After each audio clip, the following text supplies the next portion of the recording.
first question. Sure. Why did you decide to open a call center in Costa Rica?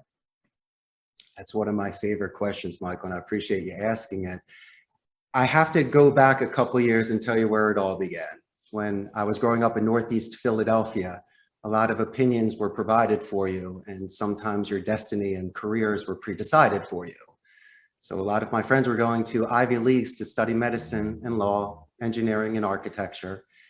And I myself, I wasn't really sure what to do, but I knew my favorite class was Spanish. So as a dreamer that felt a little bit alone because no one else could relate to it, I decided to double down and go to the University of Arizona and be a bi major. I majored in Spanish and communication. And like yourself, Michael, as a teacher and a really effective public speaker, I decided to study that.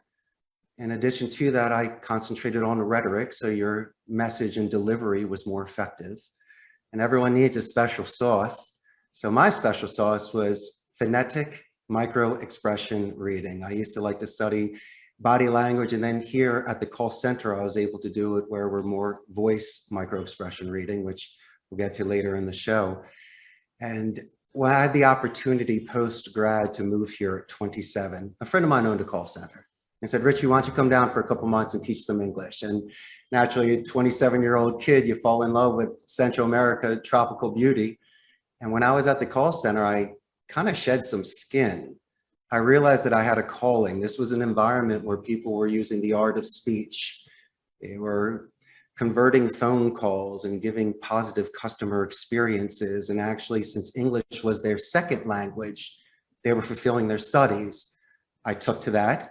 I embraced it. I decided to stay and work there for 4 years. So obviously I learned the business. But the one thing I did learn, Michael, was I learned how to enrich the experience.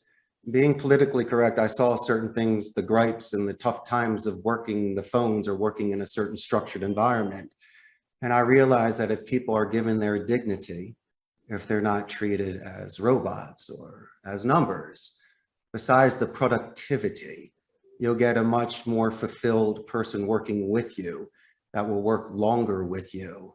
And in my opinion, and my goal, will grow with you and be some of your future supervisors. Oh, it's a great story and a great philosophy all wrapped into that answer. So. And it happened in 2008. I mean, I worked at the center for a while, and my thing came later in life. Everyone has a coming of age moment. I had certain stages that gave me an experience or a vision quest to complete certain goals. But at 35, I started my company. The fact that I've lasted 14 years, a Philly boy here in another country, it says something. So I let my record speak for itself. But I'm very proud of the people that work with me. And my favorite thing is walking the rows, Michael. I love to stop on the occasion and listen to somebody speaking with a client and smile and give a thumbs up. And that's the essence of what I do.